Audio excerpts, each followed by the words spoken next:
আপনি জানেন না এই উম্মতের দাম কত? এই উম্মত কয়বার আল্লাহর কুদরতি হাতে বাছাই হয়েছেন, এটা আমাদের জানা নাই। এই উম্মত আল্লাহর পক্ষ থেকে কত ফ্যাসিলিটি পাইছেন, এটাও আমাদের অ্যানালাইসিস নাই। একটা উদাহরণ দেই, এই উম্মতের ৮০ বৎসরের ব্যক্তি যদি মারা গেল, আর ৮০ বৎসর দুনিয়াতে থাকার পরে যদি চলে গেল, আর আল্লাহ যদি জিজ্ঞাসা করলো কতদিন ছিলে, তো বলল ৮০ বৎসর ছিলাম। আল্লাহ যদি জিজ্ঞাসা করে কি নিয়ে আসলা, তো সে বুক ফুলাইয়া বলতে পারে যে এক রাত্রই তো ৮৩ বৎসর ছিল। ৮০ থেকে ৮০ বাদ দিয়া দেন, তারপরও তো আমি আপনার কাছে ৩ বৎসরের পাওনা আছি। আপনি আমার কাছে কোত্থেকে পাবেন? বলার সুযোগ আছে না নাই? কার কারণে পাইলেন? মুহাম্মাদুর, পুরাটা পড়েন, পুরাটা মুহাম্মাদুর, পুরাটা পড়লে ১২০ নেকি পাবেন। আর যদি পুরাটা না পড়েন, শুধু মুহাম্মদ বলা, এটা মালিকি মুযহাবের সবচেয়ে বড় বেয়াদবি। আপনি কিতাব উঠায় দেখেন, হয়তো বলবেন রসুলুল্লাহ, নাইলে বলবেন মুহাম্মাদুর। মুহাম্মদ সাল্লাল্লাহু আলাইহি ইসলাম বলা বেয়াদবি। আল্লাহ বন্ধুকে কখনো নাম ধরে ডাকেন নাই। কোরআনে উঠান, কোথাও ইয়া মুহাম্মদ বলে আল্লাহ সম্বোধন করেন নাই। সদা সর্বদা আল্লাহ কোনো না কোনো অন্য ধরনের শব্দ দিয়া, কখনো মুজাম্মেল, কখনো মুদ্দাসির, কখনো ইয়াসিন, কখনো তহা, এক এক নামে, কখনো রসুলুল্লাহ, কখনো আব্দুল্লাহ, এক একভাবে আল্লাহ সম্বোধন করছেন। কিন্তু ডাইরেক্ট নাম নিয়েও ডাকেন নাই, নাম নিয়েও সম্বোধন করেন নাই। যাক, যেটা বুঝাইতেছিলাম, আমরা তো আমাদের দামও জানি না। তো আজকে এই উম্মতের এই দুরবস্থা কেন? সারা দুনিয়া যদি পর্যালোচনা করি, তো উম্মতে মুহাম্মদের এই দুরবস্থা কেন আজকে? আমি একটা উদাহরণ দিই। আমি চিল্লানে বিশ্বাসী না, রাগ হয়েন না, পায়ে হাত রাখি। আমি তো যুক্তি তর্কতে বিশ্বাসী, বাস্তবে বিশ্বাসী। আমাদের যদি দুরবস্থা না হইতো, গত অক্টোবর থেকে নিয়ে এই অক্টোবর পর্যন্ত 2টা জাতিসংঘের বাৎসরিক সম্মেলন হলো, ঠিক না? গত অক্টোবরে একটা, এই অক্টোবরে একটা, ঠিক না? সত্য তো? গত অক্টোবরে কেউ গেছিল প্লেন ঘোড়া, এই অক্টোবরে কেউ গেছেন 60 জন 8 জন নিয়ে গেছেন। তো দুনিয়ার 60টা মুসলিম দেশের কর্ণধাররা ছিল, দেশের পরিচালকরা ছিল। হুজুর, মাইকের দিকে চায় লাভ নাই, এটা লিপ টাচ, আমি এটা চিনি। কানেরটা দিতে বলেন, ডাইনে গেলে আওয়াজ টানবে না, বামে গেলে আওয়াজ টানবে না। ওয়াজ শুনতে হলে ধ্যান লাগে, মনোযোগ লাগে। আর কনসার্ট শুনতে হলে আওয়াজ লাগে, কেননা কনসার্টে আওয়াজ ছাড়া যুবকদের কোমরে শক্তি আসে না। আর যে গায় ও মজা পায় না, আর যে নাচে ওরও শক্তি আসে না। আমরা জানি এগুলা। কনসার্টে আওয়াজ লাগে, ওয়াজে মনোযোগ লাগে। এই জন্য আল্লাহ ফাস্তামিউ বলছেন, নাইলে আল্লাহ বলতেন ড্যাগ যত বড় লাগাও, কিন্তু আল্লাহ তো ড্যাগের কথা বলেন না, ফাস্তামিউ বলছেন, মনোযোগ দিয়ে শুনেন।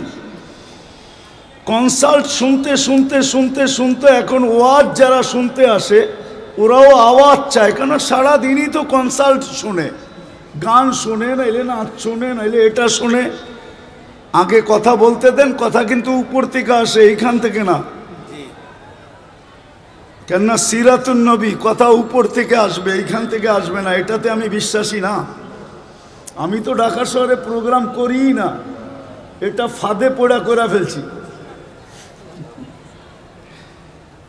কেননা আমি ঢাকা শহরে বড় হয়েছি, আমি ঢাকা শহর চিনি না? আমি মধুবাগ চিনি, এখনো আমি বলতে পারবো কয়টা পুরান ইটের বাড়ি ছিল আর কয়টা খালি ছিল, টিনের ঘর ছিল। আমি তো বড়ই হয়েছি এই এলাকায়। এই সমস্ত গলি সব আমার ডাঙ্গুটি খেলার গলি। কেননা আমি যখন গভর্নমেন্ট স্কুলে পড়তাম তখন এই সমস্ত এলাকায় আমি ডাঙ্গুটি খেলতাম, মার্বেল খেলতাম। আমি তো চিনি, হুজুররা না চিনলে কি হবে? আমি বড় হয়েছি এই ওই পাড়ে, চৌধুরীপাড়ায়। চৌধুরীপাড়া বেশি দূরে? হ্যাঁ, আমি তো বড়ই হয়েছি এখানে, আমি চিনি এটা। ঢাকা শহরে বড় হয়েছি, ঢাকা শহর চিনি। তো যেটা বলতেছিলাম যে দুটা সম্মেলন হলো, ধ্যান দিয়া বুঝার মতো, কিন্তু আমি সামনে যা বুঝাবো। দুইটা বড় বড় সম্মেলন হলো, বাৎসরিক সম্মেলন। 60টা মুসলিম দেশের কর্ণধাররা ছিল। তার ভিতরে 4টা মুসলিম দেশের কর্ণধার ছিল যাদের টাকার চেয়ে বড় কোনো টাকা দুনিয়াতে নাই। কুয়েতের টাকার চেয়ে বড় কোনো টাকা দুনিয়াতে নাই। বাহরাইনের টাকার চেয়ে বড় কোনো টাকা দুনিয়াতে নাই। ওমানের টাকার চেয়ে বড় কোনো টাকা দুনিয়াতে নাই। ব্রুনাইয়ের টাকার চেয়ে বড় কোনো টাকা দুনিয়াতে নাই। কিন্তু 1 বৎসর 1 মাস, আজকে 17 থেকে 18 দিন ফিলিস্তিনের যুদ্ধ চলতেছে, ছোট একটা নিন্দা প্রস্তাব পাশ করতে পারে নাই। এইবার চিল্লান না কেন? 60টা মুসলিম দেশ মিলা। চলেন আরেকটু পিছিয়ে নিয়ে যাই। ঢাকা শহরে যত কাপড়, পুরান ব্যবহৃত কাপড় আলমারিতে ঢাকা শহরের প্রত্যেকটা বিল্ডিংয়ে আছে, সবগুলা যদি একত্রিত করা হয়, চ্যালেঞ্জ আমার সাথে, ইউরোপের কোনো একটা দেশে এত ব্যবহৃত কাপড় আলমারিতে নাই। তাইলে বোঝা গেল মুসলমান সবচেয়ে বেশি কাপড় পরে। মুসলমানের কাছে সবচেয়ে বড় টাকা, সবচেয়ে বেশি পোশাক মুসলমান পরে।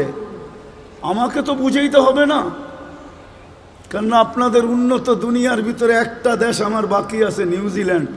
এটা ছাড়া বাকি সব শেষ, একাধিকবার শেষ। কোনো দেশ কিয়ামতের দিন বলতে পারবে না যে এই ব্যক্তি আমাদের এখানে আসে নাই।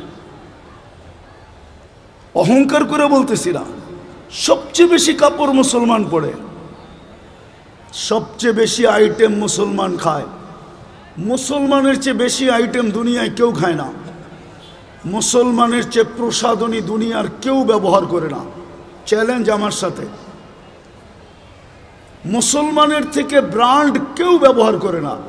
সবার কাছে মোবাইল আছে, ব্র্যান্ডে যায়, ওর ওয়েবসাইটে যায় জিজ্ঞাসা করেন তোমার ব্র্যান্ড সবচেয়ে বেশি কিনে কারা, ম্যাকডোনাল্ড সবচেয়ে বেশি খায় কারা, আরে বলেন না, কেএফসি খায় কারা, সবচেয়ে বেশি মুসলমান। লাডু সবচেয়ে বেশি ব্যবহার করে কারা,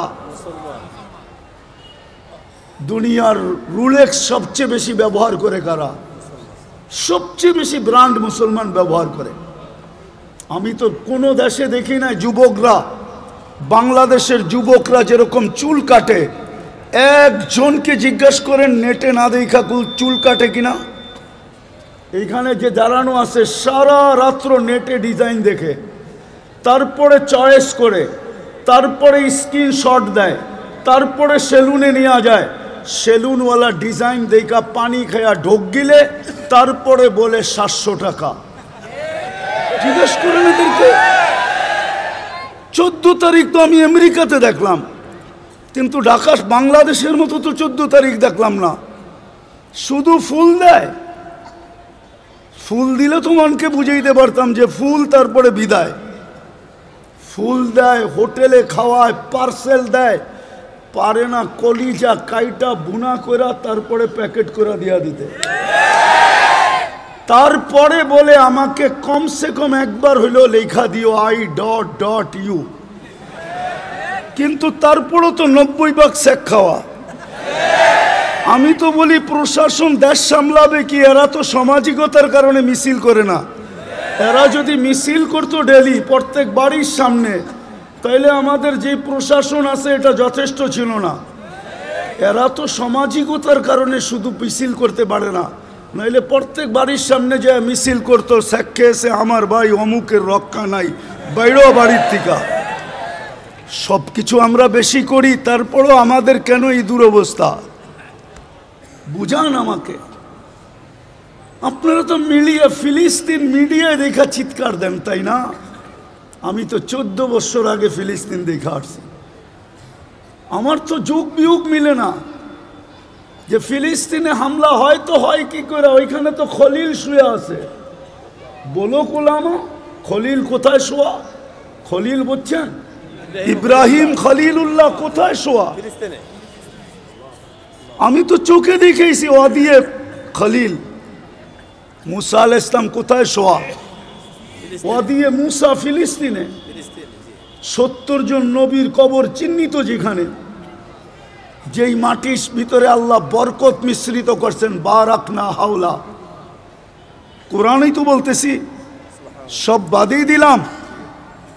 যেইখানে আল্লাহ সম্মিলন করেন বন্ধুর জিয়ারতের জন্য, তাও সাধারণ মানুষের সম্মিলন না, 1.25 লক্ষ নবীদের সম্মিলন শুধু বন্ধুর জিয়ারতের জন্য, বন্ধুকে দেখানোর জন্য। কেন না দেখায়া, বন্ধুকে না দেখায়া, কদ আখাদাল্লাহু মিসাকান নাবিয়্যিন, বন্ধুকে না দেখায়া আরশের নিচে রুহের জগতে আল্লাহ বন্ধুর পক্ষে সমস্ত নবীদের থেকে অঙ্গীকার নিছিলেন। অঙ্গীকার যে ইদ আখাদাল্লাহু মিসাকান নাবিয়্যিন, কোরআনে আছে। নবীদের থেকে অঙ্গীকার নিছিলেন, কিন্তু বন্ধুকে দেখান নাই, রুহের জগতে ছিল। আমার মনে হয় বাইতুল মুকাদ্দাসে সম্মেলন করছেন যে রুহের জগতে তো অঙ্গীকার নিলাম, চেহারা তো দেখলে না, এইবার দেখো চেহারা আমি বন্ধু বানাইলাম তো বানাইলাম কিরকম, আমার বন্ধুর চেহারা দেখো তোমরা। ওই জমিনে যেখানে 1.25 লক্ষ নবীদের পায়ের চিহ্ন, প্রথম কাবা। আমার তো যুগ বিয়োগকে মিলে না, ওইখানে কি করে বোম ফাটে, ওইখানে মিসাইল পড়ে তো পড়ে কি করে, আবাবিল করে তো করে কি, ফেরেশতা তাকায় দেখতেছে তো দেখতেছে কেন? আজকে কেন ছুটে আসে না? আজকে কেন আল্লাহকে বলে না? যেমন ইব্রাহিম আলাইহিস সালামের ব্যাপারে বলছিল। হ্যাঁ, ইব্রাহিম আলাইহিস সালামের ব্যাপারে বলছিল, জিবরিল আলাইহিস সালামও বলছিল অনুমতি দেন না সাইজ করি। সব ফেরেশতাই বলছিল আল্লাহ খলিল জ্বলবে আর আমরা দেখব, অনুমতি দেন না। তা আল্লাহ বলছিল যাও, যার জাম করতে মনে চায় করো, জলি খলিল তোমাদেরকে সাহায্য চায় তাইলে করো। কিন্তু সবাই আসছিলেন, কিন্তু খলিল তো খলিলই ছিল। খলিল তো জবাব দিছিলেন, আজকে খলিল জানে আর জলিল জানে। আজকে খলিল জানে আর জলিল ছিলেন। জলিল আল্লাহ, জলিল আল্লাহ জানে। বাঁচাইতে চাইলে বাঁচাইবো, না বাঁচাইতে চাইলে না বাঁচাইবো, তোমরা সরো। আজকে খেলা দুইজনের হবে। তারপরেই তো আল্লাহ হুকুম দিছেন ওই জমিনে বোম ফাটে তো ফাটে কি করে? আমাকে বুঝান, চোখ বিয়োগ দিয়া বুঝান, কি করে ফাটে ওই জমিনে বোম?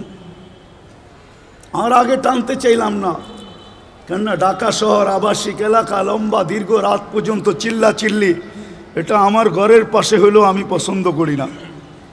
অন্যের জন্য করব কিভাবে, এই জন্য অল্প সময় গুছায় নিয়ে আসতেছি। আজকে মুসলমানের দুরবস্থা কেন? সংখ্যায় তো 200 কোটি, 70% সম্পদ মুসলমানদের কাছে। আমি শিক্ষিত মানুষকে জিজ্ঞাসা করতে চাই, বলেন 70% দুনিয়ার ধন সম্পদ কাদের কাছে? আমেরিকার কাছে, কানাডার কাছে, অস্ট্রেলিয়া আর ইংল্যান্ডের কাছে, না ইউরোপের কাছে, না জাপানের কাছে? 70% সম্পদ মুসলমানের কাছে। আপনি মানবেন না? আপনি আমারটা তালা নোট করেন, তারপরে গুগলে যে তালাশ করেন, গুগল আপনাকে আমার কথাই বলবে যে 70% সম্পদ দুনিয়ার মুসলমানের কাছে। সংখ্যায় 200 কোটি, খাই বেশি, পড়ি বেশি। আমি তো বলি আপনাদের মাধ্যমে, মিডিয়ার মাধ্যমে দুনিয়াকে জানাইতে চাই, হায় যদি আজকে 200 কোটি মুসলমান আমার কথা শুনতো, 5 বৎসর যদি মুসলমান, কেননা আমাদের ঘরে যেই ব্যবহৃত কাপড় আছে, আমি আমার ঘর বলি 10 বছর না 15 বছর ব্যবহার করলেও এটা শেষ হবে না। সবার ঘরেই 5 বছর চলবে। যেই ব্যবহৃত কাপড় ঘরে আছে, ওনার ঘরে নাই নাকি? 5 বছর চলবে না? আজকে যদি 200 কোটি মুসলমান বলে আমরা 5 বছর ধরে কোনো কুনাকাটি করবো না, শুধু কাপড় চোপড় প্রসাধনী। ঢাকা শহরের কোন ঘরটা, কোন বাসাটা ছোট একটা মিনি কসমেটিক্সের দোকান না? বলেন আমাকে। একটা রিক্সাওয়ালার ঘর পর্যন্ত মিনি কসমেটিক্সের দোকান। একজন গার্মেন্টস কর্মীর ঘরটা পর্যন্ত একটা মিনি কসমেটিক্সের দোকান। সে যদি বলে 5 বছর আমরা কোনো প্রসাধনী কিনবো না, 5 বছর কোনো কাপড় চোপড় কিনবো না, দুনিয়া সিধা হইতে সময় লাগবে না, 2 দিন পরে দেখবেন আপনাদের পায়ে সারা দুনিয়া পড়বে। ওদের সব ফ্যাক্টরি বন্ধ হয়ে যাবে। কিন্তু মানবে কে? তো যেটা বুঝাইতেছিলাম, দুরবস্থা কেন একটু ভাবেন। চিরদিন এইখানে থাকবেন? আপনাকে নির্বাচিত করছে কে মানুষ হিসাবে? আরে বলেন না, মানুষ হিসাবে কে নির্বাচিত করছে? নির্বাচক কে? নির্বাচন কমিশনার? কোন দল? কোন জনগণ? কোন রাষ্ট্র? কে? আরে জোরে বলেন। আল্লাহ বললে গুনাহ হবে না, 40 নেকি মিলবে। 40। দুঃখ তো এইখানে নাই কোনো যুবক যে ডেলি 10 বার আল্লাহ বলে। 10 বার বলুক যুবকরা। অথচ ঢাকা শহর পুরা মাথার উপরে উঠায়া চলেও, ওর হাঁটার স্টাইল দেখলে অন্যরকম, বাইকে থাকলে আরেক রকম, পিছনে যদি আর কেউ থাকে তাইলে আরেক রকম। কিন্তু ও কার যৌবন দিয়ে চলে? হ্যাঁ, যৌবনের দাম কত? বলেন না, যৌবনের দাম কত? নাইলে যে মডার্ন হারবালকে জিজ্ঞেস করেন, নাইলে কলিকাতা হারবালকে জিজ্ঞেস করেন, চাইনিজ হারবালকে জিজ্ঞাসা করেন। যদি এটাও জিজ্ঞাসা করতে না মনে চায় তাইলে আমেরিকা হারবালকে জিজ্ঞাসা করেন যৌবনের দাম কত। ওইখানে বিক্রি হয় না? না হয় না? হয়, যৌবন বিক্রি হয়, ঠিক না? হুজুররাও কয় বিক্রি হয়। দুরবস্থা হবে না কেন এই উম্মতের? যেই উম্মত কয় যৌবন হারবালে বিক্রি হয়। যৌবন কই বিক্রি হয়? হারবালে। যৌবন কে দিছে? ওর বাহাদুরির উৎস কি? যুবকের বাহাদুরির উৎস কি? ওর যৌবন। যৌবন যৌবন না থাকলে ওর দিকে কেউ তাকায় চোখ টিপি দিত না। যৌবন না থাকলে ওর দিকে তাকায় কেউ মুস্কি হাসি দিত না। তৃতীয় লিঙ্গ দেখেন না, দেখা খালি হাততালি দেয়। আজ পর্যন্ত তো কেউ চোখ টিপি দিল না, আজ পর্যন্ত তো কেউ ফুল দিল না। ওর উৎস তো হলো যৌবন। ও তো সারাদিনে 10 বার আল্লাহ বলে না। এই মজমার কেউ নাই ডেলি 200 বার আল্লাহ বলে। বলুক আমাকে। পীরের মুরিদও তো দেখতেছি 1-8 হবে ডেলি 200 বার আল্লাহ বলে না, অথচ 24 ঘন্টা বুক করি কারটা? আরে কার? হ্যাঁ, অক্সিজেন কয় লিটার বলেন না? 550 লিটার অক্সিজেন নেন ডেলি। ঢাকা শহর আজ থেকে 20 বছর আগের থেকে শুনে আসতেছি বসবাসের উপযোগী না, সবচেয়ে দূষণযুক্ত শহর ঢাকা। কিন্তু তারপরও ছোটবেলার থেকে শুনে আসতেছি, তারপরও দেখতেছি daily 550 litre oxygen pure supply দিতেছে কে? হ্যাঁ, ডেলি কয়বার শ্বাস নেন? 80,000 বার নেই, 80,000 বার ছাড়ি। 80,000 বার আমার ভিতর থেকে আল্লাহ কার্বন ডাই অক্সাইডকে আউট করেন। 80,000 বার। ডেলি কিডনি কয়বার আল্লাহ ডায়ালিসিস করেন? আরে বলেন না, 36 বার আপনার কিডনিকে ডায়ালিসিস করেন। এখনো কিডনি সবাইটা ডায়ালিসিস হইতেছে। দাঁড়ায়া আছে ওটটা হইতেছে, বৈশা আছে ওটটা হইতেছে, শুয়া আছে ওটটা হইতেছে। কিন্তু আপনাদের বিজ্ঞান বিজ্ঞান বিজ্ঞান। কিছু শিক্ষিত লোক আছে শুধু সারাদিন বিজ্ঞান নিয়ে থাকে। ওর বিজ্ঞানকে আমি জিজ্ঞাসা করি, 7 দিন ডায়ালিসিস করে দেখাতো, পুরা সপ্তাহ ডায়ালিসিস করে দেখাতো। বিজ্ঞানের কাছে তো 7 দিন ডায়ালিসিস করার প্রসেসিং টেকনোলজি এখনো আসে নাই, বরং এখন ডাক্তার বলবে 7 দিন করাইতে হলে আর করার দরকার নাই, বাড়িতে রাখেন, যেই কদিন বাঁচে বাঁচুক, তারপরে মরা যাবে। 5 দিনের উপরে তো ডায়ালিসিস করতে পারে না বিজ্ঞান বলেন সারাদিন 4 ঘন্টা তো লাগে একবার ডায়ালিসিস করতে, টাকা বাদিয়ে দিলাম। আমার আল্লাহ তো ডেলি ডায়ালিসিস করেন, 40 মিনিটে একবার কমপ্লিট করেন, 40 মিনিটে। 24 ঘন্টায় 36 বার ডায়ালিসিস হয়, 200 বার তো আল্লাহ বলে না। একটু নিজের বিবেককে জিজ্ঞাসা করেন, কালকে এই মুখটা কি করে দেখাবেন আল্লাহকে? না যায়া বলবেন আমি আধুনিক ছিলাম, আমি এডুকেটেড। ওটাও তো আল্লাহ বলে দিছে তুই এডুকেটেড তোকে বানাইলো কে? এই জন্যই তো এক জায়গায় আল্লাহ বলে আমা কুনতা মা আম্মাহিনা, তুই নিকৃষ্ট পানির ফোঁটা ছিলি না।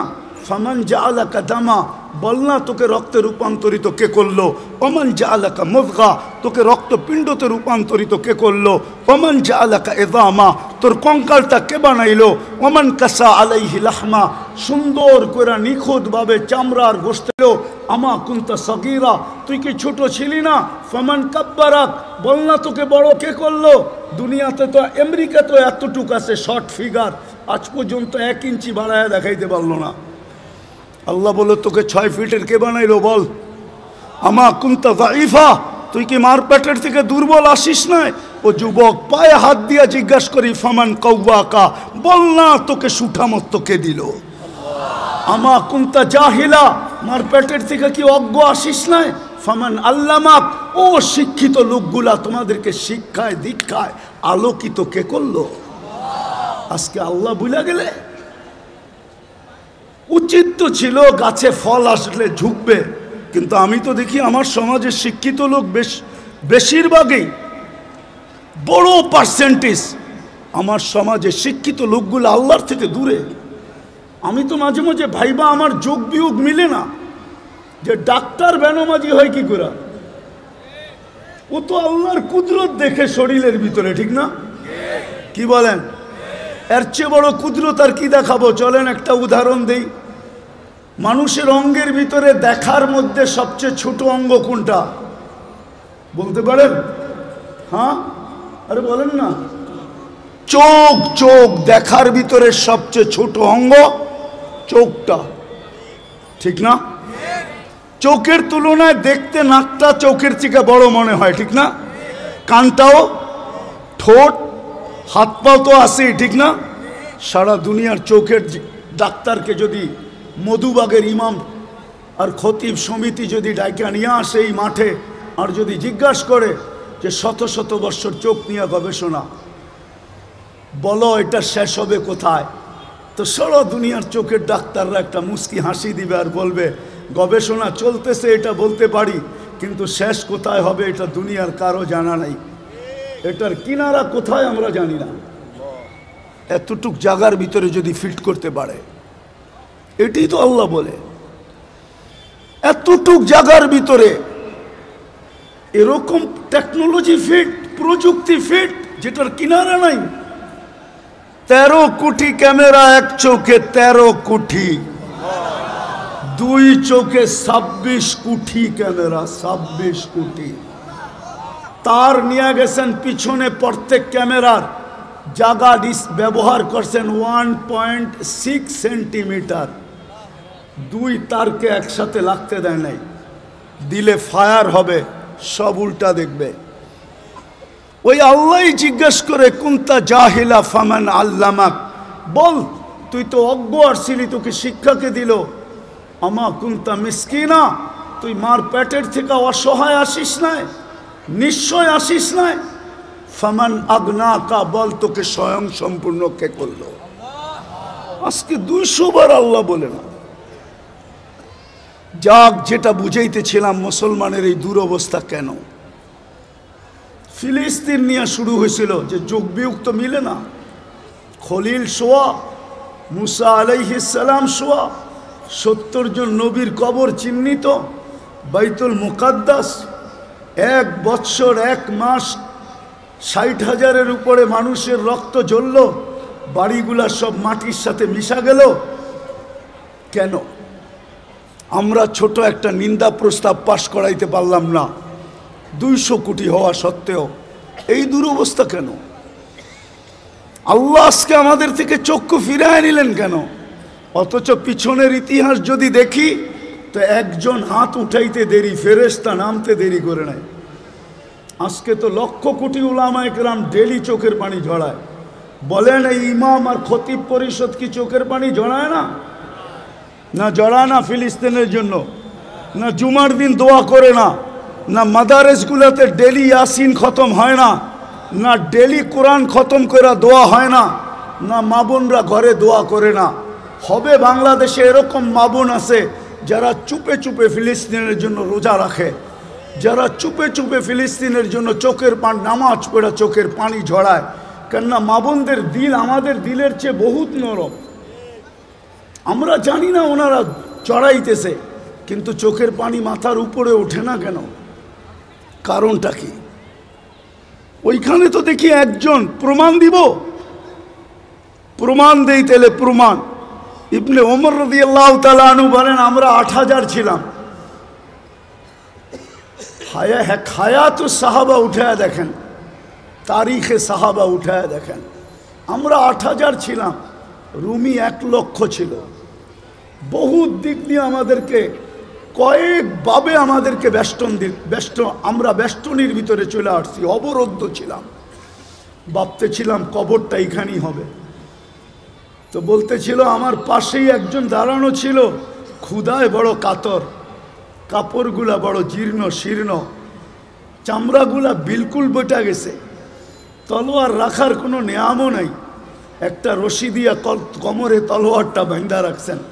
পায়ের দিকে তাকায় দেখি জুতাও নাই, কিন্তু উপর দিকে তাকায় জানি কি বলতেছিল। তো আমি ভালোভাবে কান পাইতা শুনতেছিলাম যে বলে তো বলে কি। তো শুনলাম উপরে তাকায় হাত উঠায় বলতেছে ইয়া রব্বা মুহাম্মদ, ও রব্বে মুহাম্মদ উনসুর উম্মতা মুহাম্মদ। এখনো কি মুহাম্মদুর রাসূলুল্লাহ সাল্লাল্লাহু আলাইহি ওয়াসাল্লামের উম্মতের সাহায্যের সময় আসে নাই? আপনি কি দেখেন না আমরা কয়ভাবে বেষ্টিত, অবরুদ্ধ? বলে বলতে দেরি আমি দেখলাম ফাসাক্কাস সামা, আকাশ ফাটলো। সাদা ঘোড়া সাদা পোশাকে, খোলা তরবারি হাতে, ডাইন হাতে তরবারি বাপ হাতে ঝান্ডা, এক অশ্বারোহী বাহির হলো। তার পিছনে সিরিয়ালে বাহির হইতে থাকলো। চোখের পলকে প্রথমটা মাথার উপরে এসে একটা চিৎকার দিল, আবশির ইয়া উম্মতা মুহাম্মদ, ও উম্মতে মুহাম্মদী সুসংবাদ গ্রহণ করো, যা নুসরা রব্বা মুহাম্মদ, মুহাম্মদুর রাসূলুল্লাহর রবের সাহায্য চলে আসছে। ইবনে ওমর রাদিয়াল্লাহু তাআলা আনহু বলেন আমি সামনের দিকে তাকাইলাম তো দেখলাম রুমিরা ভাগতেছে। কেন যে ভাগতেছে এটাও বুঝতে পারলাম না। যে যেদিকে পারতেছিল ভাগতেছিল, আমরা পিছু নিলাম, যাদেরকে জাহান্নামে পৌঁছায় দিলাম, বাকি ভাগা গেল। আমরা গনিমতের মাল জমা করে পাহাড় বানায় দিলাম। একজনের জন্য তো সাহায্য আসতো। এরকম কথা কি কিতাবে হাজারো লেখা নেই? না লেখা নাই? হুজুররা বলুক লেখা নেই? আরে সাহাবা তো সাহাবা, আল্লাহর ওলির কারণে সাহায্য আসে না? না আসে না? রাজা গৌর গোবিন্দ তো রাজাই ছিল, ঠিক না? কি আরে বলেন না, ছিল না? ছিল না? শাহজালাল রহমতুল্লাহ আলাই কোনো কি সেনাবাহিনী নিয়ে আসছিলেন নাকি? হ্যাঁ, ওনার সফর সঙ্গী ছিল কয়জন? টোটাল 12 জন। টোটাল 12 জন ছিলেন সফর সঙ্গী। ওনার হাতে তো কোনো তলোয়ারও ছিল না, শুধু জায়নামাজই ছিল। ওইটাই সুরমায় বিছায়া দিছেন। সুরমা চিনছে কে জায়নামাজ বিছাইছে। বিজানোও যাবে না, ডুবানোও যাবে না, বরং ওই পারে পার করে দেওয়া দিতে আমি বাধ্য। পার করছেন না করেন না? শুধু এই অবস্থা দেখেই তো বাইগা গেছে, ঠিক না? আসামে বাইগা চলে গেছে, সিলেট খালি করে দিছে। আপনি ভাবছেন রাজা গৌর গোবিন্দ শুধু রাজা গৌর গোবিন্দ শুধু শাহজালাল রহমতুল্লাহ আলীকে দেখছেন? ওকে কবর থেকে উঠায় আয় না, জিজ্ঞেস করলে না বোঝা যাবে কি দেখছে? হ্যাঁ, কি ওলামা একমত না দুই মত? ওরে কবর থেকে উঠে আয় না, জিজ্ঞেস করলে না বোঝা যাবে ও কি দেখছে? ও কি শাহজালাল দেখছে? হইতে পারে শাহজালালের পিছে বিরাট বড় এক ফেরেশতার বাহিনী দেখছে। সত্য এটাই। আজকে কেন সাহায্য নাই? কারণটা কি? আমি আপনাদেরকে কারণ বুঝাইতে চাইতেছি। শেষ কাজে কারণ বুঝাইতে চাইতেছি কেন এই দুরবস্থা। আজকে মুসলমান শেষ করে দিতেছি। আজকে মুসলমান নারী বলেন, পুরুষ বলেন, যুবক বলেন, বৃদ্ধ বলেন, শিক্ষিত বলেন, অশিক্ষিত বলেন, আজকে আল্লাহর হুকুমকে ছেড়া দিছে। আল্লাহকে নারাজ করে ফেলছে। নারাজ। আজকে আল্লাহ আমাদের উপরে নারাজ, সত্য নারাজ। নাইলে আমার বিবেকে আমার কাছে যোগ বিয়োগ মিলে না। কেন ফিলিস্তিনে অন্য দেশে ফাটতো তো আমার মনকে বুঝাইতে পারতাম, কিন্তু ফিলিস্তিন ঘুরে আসার পরে আর আজকের পটভূমি চিত্র আমার কাছে মিলে না। যে মিলবো তো মিলবো কি করে? ওইখানে তো খলিল শোয়া, ওই জমিন, ওইখানে বোম ফাটে কি করে? অথচ সবচেয়ে বেশি আবাবিলের বসবাস হইল ফিলিস্তিনে। সবচেয়ে বেশি দুনিয়ার আবাবিল যেটায় বাস করে ওটা হলো ফিলিস্তিন। হুকুম দেন না কেন? আরেকটা কথা বুঝাইতে চাইতেছি। প্রতিদিন তো 17 বার 32 বার আমরা আবেদন করি আল্লাহর কাছে। প্রতিদিন তো 32 বার আবেদন করি। গায়রিল মাগদুবি আলাইহিম ওয়ালাদ-দাল্লিন ইমামের মাধ্যমে করি, একা একই করি। যখন ইমামের মাধ্যমে করি মাঝে মাঝে তো কিছু, আমি কারোর সাথে বিরোধ করতে চাইতেছি না, কিছু মসজিদ তো এরকমও আছে যে আমিন বইলা এত জোরে বলে যে ছাদও উড়া যাওয়ার আশঙ্কা হয়, ঠিক না? কিন্তু আমরা কি বলি? এটা আবেদন তো করি আল্লাহ দুইজনের হাত থেকে আমাদেরকে বাঁচান, কিন্তু ইহুদি নাসারা দুইজনের হাতেই তো আজকে আমরা সবচেয়ে বেশি নির্যাতিত। তাইলে আমাদের 32 বারের আবেদন যায় তো যায় কোথায়? আমাকে বুঝান। 32 বারের আবেদন আমাদের কোথায় গেল? আমরা যে সূরা ফাতিহা পড়লাম আর জোরে আমিন বললাম আর আস্তে বললাম, আমাদের এই বলাটা কোথায় গেল? কেন কবুল হয় না? কবুল হইলে তো এই অবস্থা হওয়ার কথা না। যে অবস্থা আজকে দেখতেছি, মুসলমানকে নিয়ে সবাই খেলে, ঠিক না? ফকির হইলাম আমরা, আর টাকা বিদেশে পাচার হইয়া বড় লোক হইল ওরা। আপনি ভাবেন যারা নিয়ে গেছে ওরা বড় লোক হয়েছে? ইম্পসিবল। আমি চিনি আমেরিকা, কানাডা চিনি, ইংল্যান্ড চিনি, সুইস ব্যাংক চিনি। আমাকে চিনাইতে হবে না।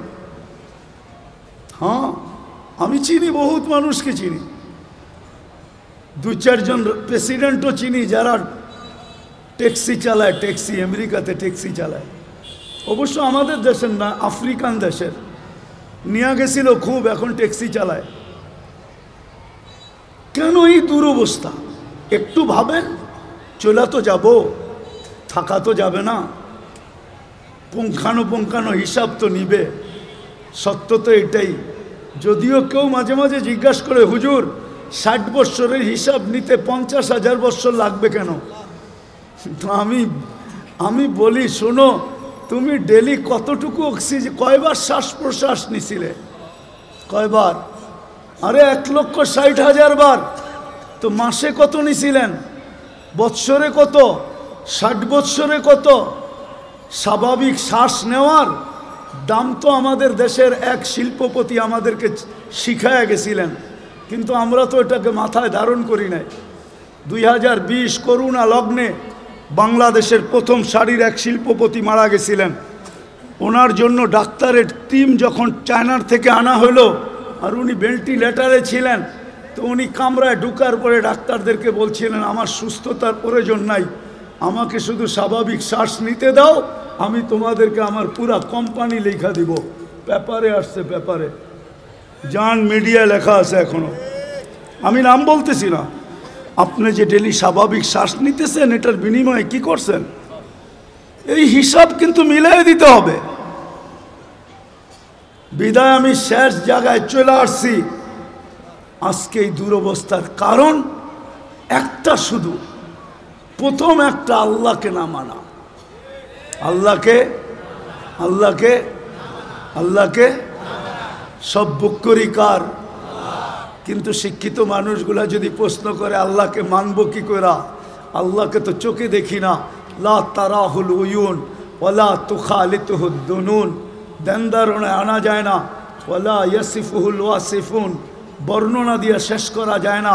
আল্লাহ তো একটা পদের মালিক না, আল্লাহ তো শুধু আল্লাহ না, আল্লাহ তো রহমান, আল্লাহ তো রহিম, আল্লাহ তো মালিক, আল্লাহ তো কুদ্দুস, আল্লাহ তো সালাম, আল্লাহ তো মুমিন, আল্লাহ তো মুহাইমিন, আল্লাহ তো আজিজ, আল্লাহ তো জব্বার, আল্লাহ তো মুতাকাব্বিরুল খালিকুল বারিউল মুসাব্বিরুল গফফারুল কহ্হারুল ওয়াহ্হাবুর রাসাকুল ফাত্তাহুল আলিমুল কাবিদুল বাসিতুল খাফিদুর রাফিউল মুইজ্জুল মুদিল্লুস সামিউল বাসিরুল হাকামুল আদলুল লতীফুল খবীরুল হালিমুল আযীমুল গফুরুশ শাকুরুল আলিয়ুল কবীরুল হাফিজুল মুকিতুল হাসিবুল জলিলুল করিমুর রকিবুল মুজিবুল ওয়াসি আল হাকিমুল ওয়াদুদুল মজিদুল বাঈসুল শহীদুল হকুল ওয়াকিলুল কবিয়ুল মতিনুল الحميد الموصي المبدي المعيد المحيي المميت الحي القيوم الواجد الماجد الواحد الأحد الصمد القادر المقتدر المقدم المؤخر الأول والآخر الظاهر والباطن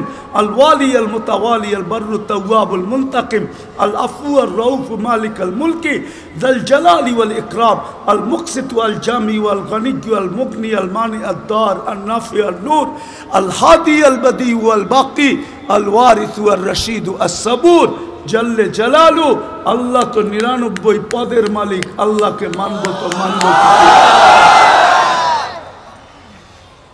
প্রশ্ন যদি করে কি করে মানব? এই জন্যই আল্লাহ বলছেন সিরাতুন নবী লাকাদ কানা লাকুম ফি রাসূলিল্লাহি উসওয়াতুন হাসানা আতিউল্লাহ ওয়া আতিউর রাসূল। আমার বন্ধুকে মাইনা দেখায় দাও।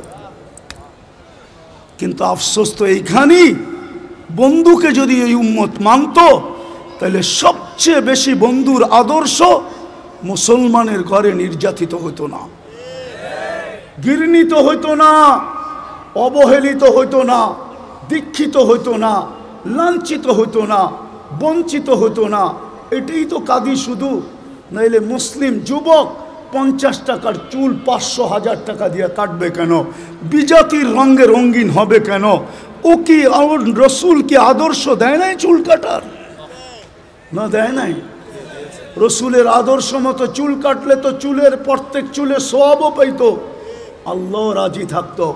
কিয়ামতের দিন হাত পাতার সুযোগ হইতো। যুবক যদি আল্লাহর রসুলকে কিয়ামতের দিন দেখতে দেরি, হাত পাততে দেরি করতে পারতো না, হাত পাততে পারতো। যদি জিজ্ঞাসা করতো হাত পাতিস কেন?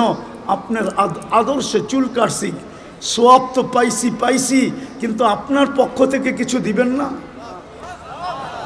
বকশিস কি দিবেন না? মজুরি পাওয়ার পরেও তো হাত পাতে কেন? একটু বকশিস দেন না। এই মাইকালারও তো পুরা টাকা নেওয়ার পরে অপারেটররা হাত পাতবে, আমাদেরকে কিছু বকশিস দিবেন না? জিজ্ঞাসা করেন পাতবে কি পাতবে না? যুবক তো কিয়ামতের দিন হাত পাততে পারতো। আমার মা বোনরা কেন নেটে দেখা সাজুগুজু করে? সমস্ত কাপড় চোপড়ের ডিজাইন কেন নেটের থেকে আনে? ইসলাম কি কাপড়ের ডিজাইন দেয় না? ইসলাম কি সাজগোজ দেয় না? আমি তো এই কাঁদি। সারা বাংলাদেশে কেউ তো দেখাইতে পারবে না, আজ পর্যন্ত তো পাইলাম না যে কোনো মহিলা আমাকে চিঠি লিখলো যে হুজুর আমি করছি। আমি তো বলি আজ পর্যন্ত তো কোনো হুজুরদের বউকেও পাইলাম না যে বাসর রাতের শ্বাসটা ফাতেমার মতো সাজছে। বাসর রাতের শ্বাসটা তো তার বান্ধবী তাকে যেরকম সাজাইছে ওরকমই সাজছে, প্রতিবেশীরা যেরকম সাজাইছে ওরকম সাজছে। নাইলে একটু পয়সাওয়ালা হলে পার্লারে যেরকম ডিজাইন চয়েস করছে ওই ডিজাইনে সাজা আসছে। কিন্তু ফাতেমার সাজে তো সাজে নাই। ফাতেমা কি বাসর রাত্রে সাজে নাই? কিতাবে কি নাই ফাতেমার সাজ? সাইকুল হাদিসরা কি জানে না যে মুহাদ্দিসরা জানে না যে ফাতেমার সাজ কীরকম ছিল? আজকে যদি ওই মহিলা সাজতো, কালকে কিয়ামতের দিন যখন আল্লাহ বলতো ফাতেমা রাদিয়াল্লাহু তাআলা আনহার হাতে ঝান্ডা দিয়া, ফাতেমা তোর মেয়েদেরকে ডাক আর চল জান্নাতের দিকে, তো এই মাও তো যায়, বোনও তো যায় দাঁড়াইতে পারতো, এই মাও তো যায় দাঁড়াইতে পারতো, এই মেয়েও তো যায় দাঁড়াইতে পারতো। ফাতেমা যদি জিজ্ঞাসা করতো তুই পাশে দাঁড়াইলি কেন, বলে আমার কাছে কিছু নাই বটে, কিন্তু বাসরাতের শ্বাসটা আপনার মতো ছিল, বিদায় পাশে দাঁড়াইলাম, দেখি আমাকে একটু নিয়ে যান কিনা। আজকে আল্লাহ রসুলের আদর্শের স্বাস্থ্য নাই। আপনার সাহায্য হবে তো হবে কি কইরা? চিৎকার দিয়া সব কিছু জিতা যায় না, সম্মেলন করে সব কিছু করা যায় না। আপনি আমাকে বুঝাইতে হবে না, রাগ হেন না, আমার চোখের পানি শেষ। আপনি ছোট পাতলা চশমা দেখেন তো, তাই না? ভিতরে একটা মোটা লেন্স বসানো আছে, অপারেশন করে ভিতরে আমার লেন্স বসানো আছে। চোখের পানি শেষ কানতে কানতে, দুনিয়া কম দেখি নাই। এই জন্য বলি হুজুররা একমত নাও হইতে পারে আমার কাছে। আজকে মুসলমানের দুরবস্থা, যারা নবীর আদর্শকে ঘৃণা করে, নবীর আদর্শকে ধিক্কার দেয়, যারা নবীর আদর্শকে লাঞ্ছিত করে। আমি আরেকটাও কথা বলি, যতই সাজেন না কেন ওদের সাজে, আমি শিক্ষিত সমাজকে বলতে চাই, সুশীল সমাজকে বলতে চাই, আধুনিক সমাজকে বলতে চাই, ডিজিটাল সমাজকে বলতে চাই, পায়ে হাত দিয়া বলি আপনারা যতই সাজেন না কেন, আমি প্রমাণ, আর কাউকে প্রমাণ দিতে হবে না, আমি বহুত জনকে বাংলাদেশের চিনি, যাদের সাথে আমার সফর হয়েছে। এয়ারপোর্টে 3 ঘন্টা থেকে 6 ঘন্টা পর্যন্ত বসার লোক আমি চিনি, ইমিগ্রেশন বসায় রাখছে। আর আমি অহংকার করে বলতেছি না, উড়তে 5 মিনিটের বেশি কোনো এয়ারপোর্টের ইমিগ্রেশনে আজ পর্যন্ত দাঁড়াইতে হয় নাই, 5 মিনিটের বেশি। কিন্তু আমি চিনি, নাম বলবো না।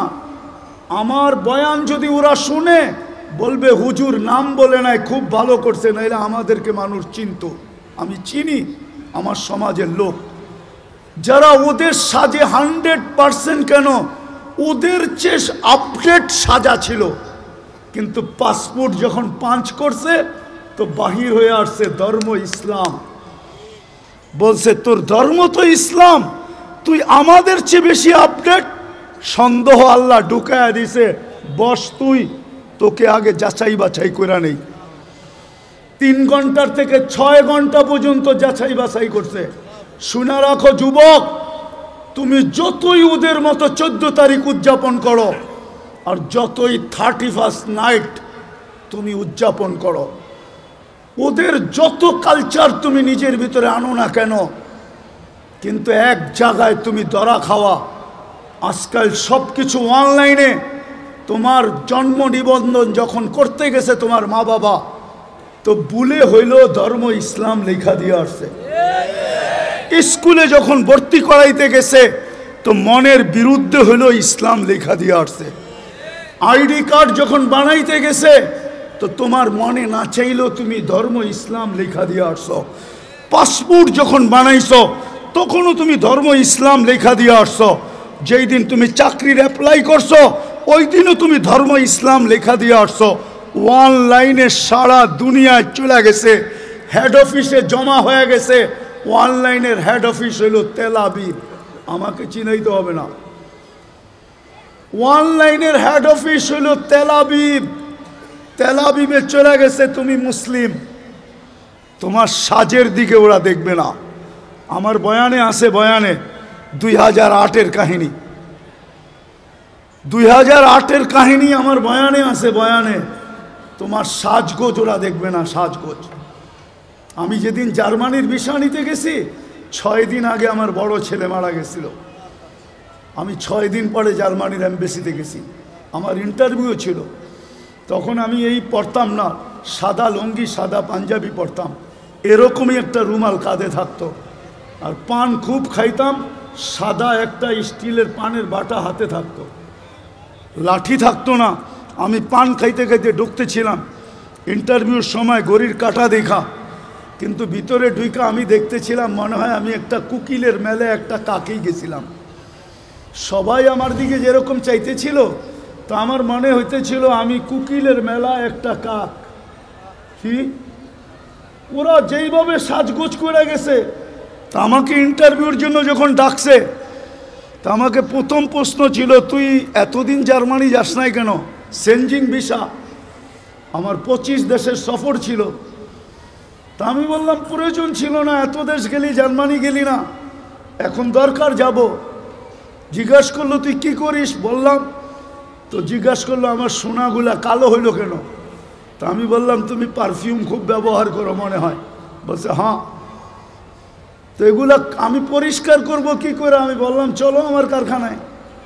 বললো এত দূর তো যাওয়া যাবে না, ঘরোয়া পদ্ধতি বলো। তা আমি ঘরোয়া পদ্ধতি বলতেছিলাম, আর ওর ভিসা প্রিন্ট করতেছিল।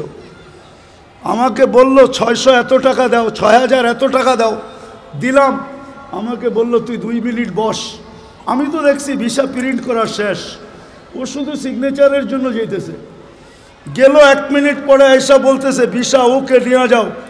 তো মানুষ তো ভিসা এমনি দেখে, আমি উল্টা দেখতেছিলাম, মানে ভিসার মুখ ওই কুকিলদের দিকে, আর পাসপোর্টের উল্টা সাইডটা আমার মতো কাকের দিকে। মানে আমার উদ্দেশ্যই ছিল যে দেখাই সাইজা গুইজা আসলেই ভিসা মিলে না, এই দেশের নিয়ম এরকম না। নাইলে আমার সমাজ, আমার যুবকরা 30 লাখ দিয়ে ইউরোপে কেন যাবে? শত যুবকের কবর কেন সাগরে হবে? আমি চিনি আমেরিকাতে যারা 50 লাখ টাকা দিয়ে মেক্সিকোর জঙ্গল দিয়া পার হয়েছে। একটা কাহিনী না, শত কাহিনী আমার এখানে আছে। বিদায় এই জন্যই বলতেছি, যতই সাজি না কেন, যেই সমাজকেই বলেন, যারাই বলে ওদের সাথে আমার চ্যালেঞ্জ, ও যতই সাজুক না কেন, যতই বিকেনি পড়ুক না কেন, 3 কোয়ার্টার পড়ুক না কেন, ওদের সুরে কথা বলুক না কেন, টকশোতে বৈশা ইসলাম বিদ্বেষী প্রচার করুক না কেন, কিন্তু ওরা জানে এই লোকটা কাগজে কলমে মুসলমান। শুধু আমাদের থেকে কিছু নেওয়ার জন্য এরকম ভান ধরছে, নিজেকে সাজাইছে। ওরা কোনোদিন মনে প্রাণে আপনাকে মুসলমান, আপনাকে ওদের ভাববে না কোনো দিন না। বিদায় শেষ কথা, আসেন সিরাত, এটাই আজকে দুরবস্থা। শুধু রসুলের আদা বলতো 12টা, 1 মাসই তো 70 মাস ছিল। 12 থেকে 12 বাদ দিয়া দেন, তারপরে তো আমার 58 মাসের ব্যালেন্স আছে, আমার কাছে বেশি আছে। কিন্তু রমজানেও তো 50% নামাজ পড়ে না, এখন তো 90% পড়ে না, না নারী, না পুরুষ, না যুবক, না বৃদ্ধ। আপনি সাহায্য চান কি করে? মাথা উঁচা করে দাঁড়াইতে চান কি করে? 3 বার তো আপনাকে নির্বাচিত করলেন মানুষ হিসাবে, মুসলমান হিসাবে, উম্মতে মুহাম্মদী হিসাবে, বাকিগুলা বললামই না। 3 বার তো আপনি আল্লাহর পক্ষ থেকে নির্বাচিত, 3 বারই তো কুদরতি হাতে নির্বাচিত। মানুষ তৈরি করছেন কুদরতি হাত দিয়া, মুসলমান হিসাবে নির্বাচিত করছেন সমগ্র মানুষের ভিতর থেকে কুদরতি হাত দিয়া, উম্মতে মুহাম্মদী হিসাবে নির্বাচিত করছেন কুদরতি হাত দিয়া। আপনি সাহায্য চান কি করে? আপনাকে সাহায্য করে তো করে কি করে? আপনার বিবেককে প্রশ্ন করেন, বলেন তো হুজুর আছে না, হুজুর থাকলে কি হবে? উম্মত, এটা হুজুর না উম্মত। হুজুরও কয় পার্সেন্ট হুজুর বলেন? আরে বলেন না, 200 কোটির ভিতরে কয়শো কোটি হুজুর? 300 কোটি? কয় পার্সেন্ট হুজুর? বাংলাদেশে কয় পার্সেন্ট হুজুর? সারা দুনিয়ায় কয় পার্সেন্ট মুসলমানের ভিতরে হুজুর? হুজুর দেখা, দাড়ি দেখা, টুপি দেখা, জুব্বার পাগড়ি দেখা 90% মুসলমান নামাজ পড়ে না। আপনাকে সাহায্য করে তো করে কি করে বলেন? অথচ 5 বেলা কে ডাকে? কে ডাকে? আরে জোরে বলেন, কোন আল্লাহ? 99 পদের মালিক আল্লাহ ডাকে। সামান্য একটু পদস্থ ব্যক্তি ডাকে সাড়া না দিলে হাতকড়ি পড়তে হয়, বেরি পড়তে হয়। আমি জানি, আমি কখনো মুখ খুলি না, তো আমার বললাম না আমি ঠান্ডা হুজুর, আমি জানি। আমি টঙ্গীর থেকে বয়ান করে বাহির হয়েছি, আমার গাড়িতে উঠবো, পিছের থেকে 2-3 জন আমাকে ধরছে, স্যার গাড়ি পাঠাইছে, আপনাকে এই রাত্রে যেতে হবে। কোথায়? জায়গার নাম বলছে যেটা বাংলাদেশের এক কোনায়, স্যারের প্রোগ্রাম কালকে দুপুরে। আমি বললাম আমার 3টা মাদ্রাসার প্রোগ্রাম আছে। বলছে স্যার এত কিছু জানে না, গাড়ি পাঠাইছে, আমাদেরকে পাঠাইছে, সোজা গাড়িতে বসেন, বাসায় ফোন করেন, সসজ্জায় আপনাকে কালকে আবার গাড়ি দিয়ে ঢাকা পৌঁছায় দিব। আমি ওই ব্যক্তি, আমি চিনি। সামান্য একটু কথা না মানলে হাতকড়ি হয়, বেড়ি হয়, জেল জরিমানা হয়। ও ঢাকার মানুষ বলেন না ডেলি 90 ভাগ মুসলমান নামাজ পড়ে না, 5 বেলা আল্লাহ ডাকে, বুক করে কাটটা। ও যুবক, কাটটা বুক করো বলো না, ওই আল্লাহ ডাকে, তারপরও তো আসে না। আপনাকে যে এখনো বাঁচায় রাখছে, শুকরিয়া আদায় করেন। এই জন্যই তো ইহুদিরা একটা স্লোগান দেয় বর্তমানে, হিব্রু ভাষা তো বোঝেন না, শুধু চিৎকার দেন। ইহুদিদের একটা স্লোগান এখন চলতেছে, স্লোগান সারা দুনিয়ার ইহুদিদের, যেটা আমি আরবি ভাষায় বানায় নিয়ে আসছি। ইহুদিদের স্লোগান, এখনই সময়, এখনই সময়, এখনই সময়, আনতুদাম্মিরুল মুসলিমিনা কাইফা তুরিদুনা আনতুদাম্মিরুহা। এখনই সুবর্ণ সুযোগ, যেমন মনে চায় মুসলমানদেরকে জমিনের সাথে মিশায় দাও, এখনই সুযোগ। আপনি বলবেন কেন? ওদের কিতাবে লেখা আছে যেই দিন ফজরের জামাত আর জুমার জামাত মুসলমানের সমান হবে, ওই দিন মুসলমানের বিজয়ের পালা শুরু হবে। ওরা শুধু আপনাদেরকে দেখে না, আপনাদের মসজিদের উপরও স্যাটেলাইট লাগায় রাখছে, সিসি ক্যামেরা লাগানো আছে। ওরা দেখে ফজরে কয়জন, জুমায় কয়জন। এই জন্যই ওরা চিৎকার দিতেছে এখনই সুবর্ণ সুযোগ। আরেকটা মনে উঠল, যদিও বলা উচিত না, আপনি সাহায্য চান কি করে? সৌদি আরবের মতো দেশের পোশাকের কি অ্যাডভার্টাইজ দিতে যায়া খোলা আকাশের নিচে, খোলা মঞ্চে উলঙ্গ ডান্স দেখেন না? আপনি সাহায্য চান কি করে? বলেন কি করে চান? কি করে চান? যুবকদের পায়ে হাত দিই, সারা রাত্র আনলিমিটেড। হয়তো ঘরে ওয়াইফাই আছে, নাইলে প্রতিবেশীর পাসওয়ার্ড আছে, নাইলে বন্ধুদের হটস্পট আছে। আর যদি তাও না থাকে তো ঢাকা শহরে এই মধুবাগে পাওয়া যাবে, সারা রাত্র নেট বিক্রি করার জন্য ও সজাগ থাকে। যার নেট শেষ, সাথে সাথে যোগাযোগ, সাথে সাথে এমবি পাঠায় দেয়, সারা রাত্র নেটের ভিতরে ঘুরতে থাকে। কি না দেখে? সাহায্য চান কি করে? বিদায় আসেন, আসেন, আসেন, আসেন, তওবা করি আজকে, তওবা। একটাই রাস্তা খোলা আছে উম্মতের সামনে, যদি 200 কোটি উম্মত তওবা করে। কিন্তু আফসোস তো আমাদের, আফসোস আমার এটাও, আমাদের স্কলারদের কাছে আমার একটা আফসোসের আবেদন, আজ পর্যন্ত কোনো দুনিয়ার কোনো দেশের স্কলারদেরকে দেখলাম না, ধর্মীয় স্কলারদেরকে সারা দেশের মানুষকে বলল যে চলেন ফিলিস্তিন আমাদের থেকে 7 সমুদ্র 13 নদীর ওই পারে, আমরা কিচ্ছু করতে পারি না, চলেন আমরা একটা দিন তওবা ডে উদযাপন করি, আজকের দিনে আমরা তওবা করব।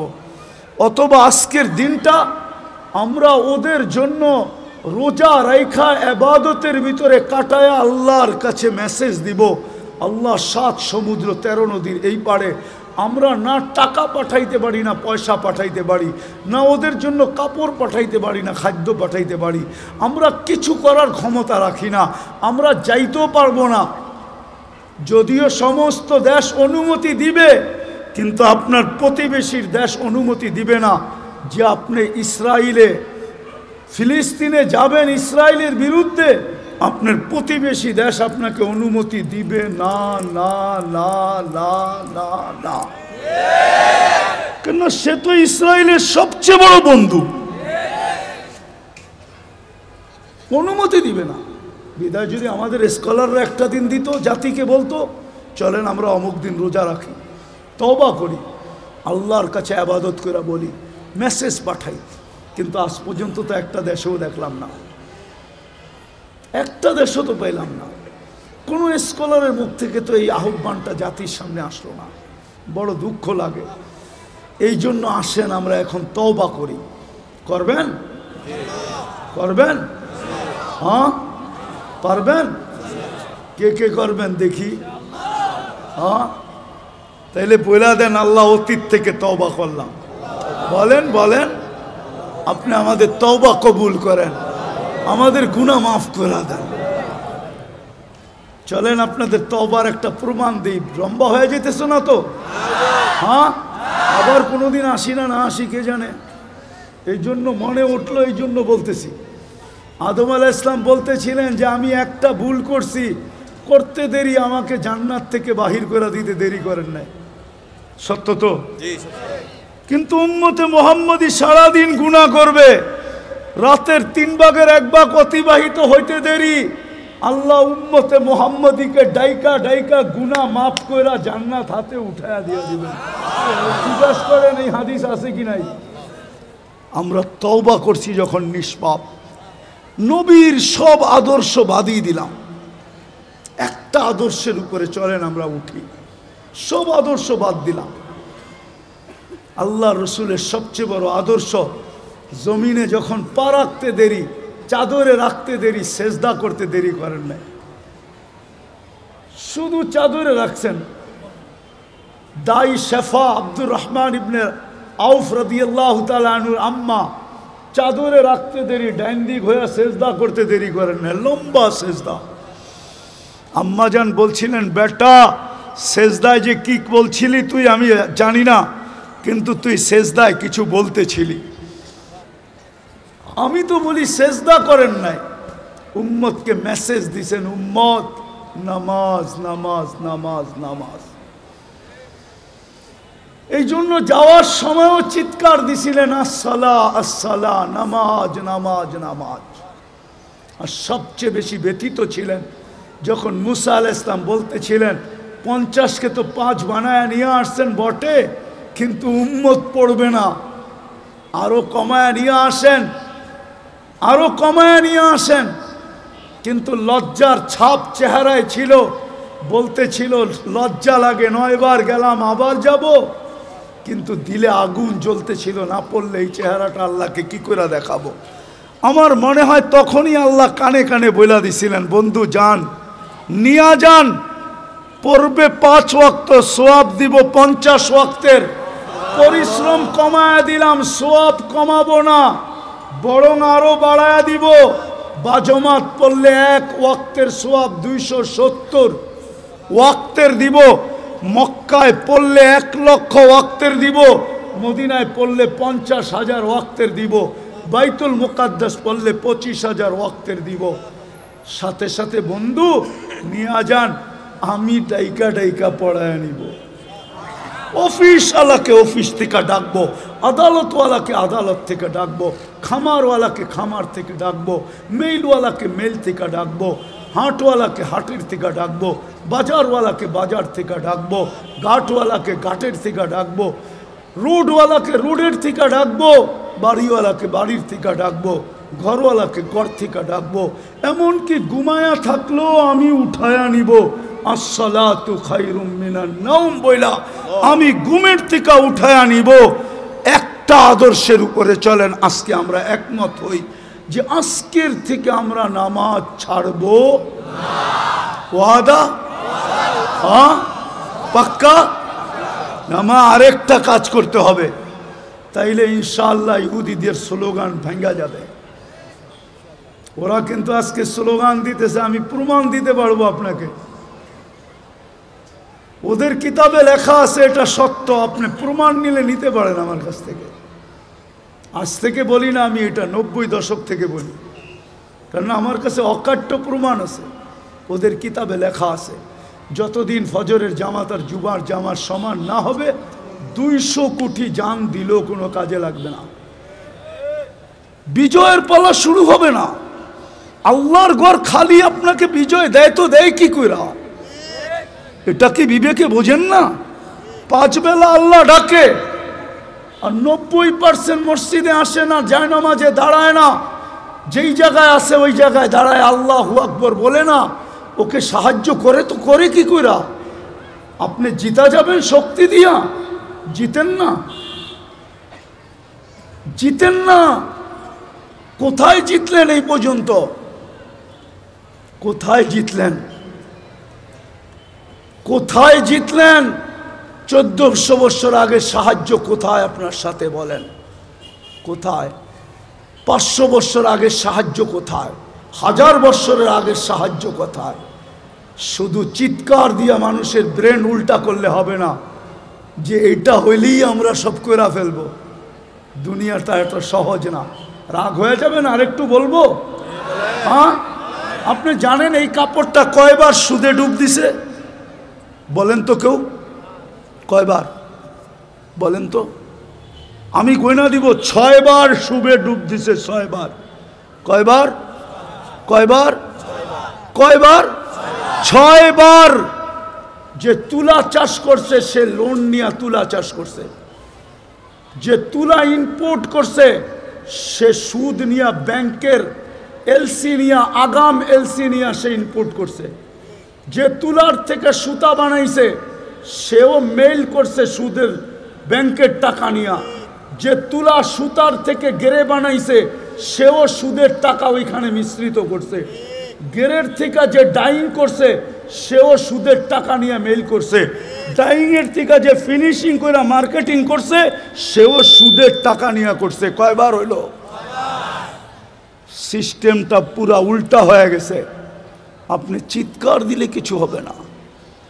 ফিরে আসেন। কোরআন এটাই বলে লিউযিকাহুম বাদাল্লাযী আমিলু লাআল্লাহুম ইয়ারজিউন। তোমরা পিছে ফিরো, পিছে পিছে দেখো, পিছে নবীর আদর্শের দিকে ফিরো। পায়ে হাত দিয়া বলি আসেন আমরা নামাজি হই, আর মানুষকে নামাজি বানায় আগে মসজিদ বড়ি। যেদিন ফজর আর জুমা এক হবে, সমান হবে, আপনার অপেক্ষা করতে হবে না, আপনার লড়তে হবে না। এই উম্মতকে আল্লাহ লড়াইতে চান না, তাইলে আল্লাহ থাইকা লাভ কি? আমাদের পরে তো কোনো উম্মত নাই। আল্লাহর ডিফেন্স কোন কাজে লাগবে? আমাদের পরে যদি উম্মত থাকতো ভাবতাম ডিফেন্স ওদের লেগে ব্যবহার করবে।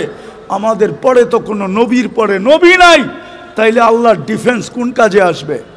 আমি যদি আল্লাহকে প্রশ্ন করি আপনাকে লড়তে হবে না? বদর দেখেন না, ওমা রমাইতা ইদ রমাইতা ওয়ালাকিন্নাল্লাহ রমা।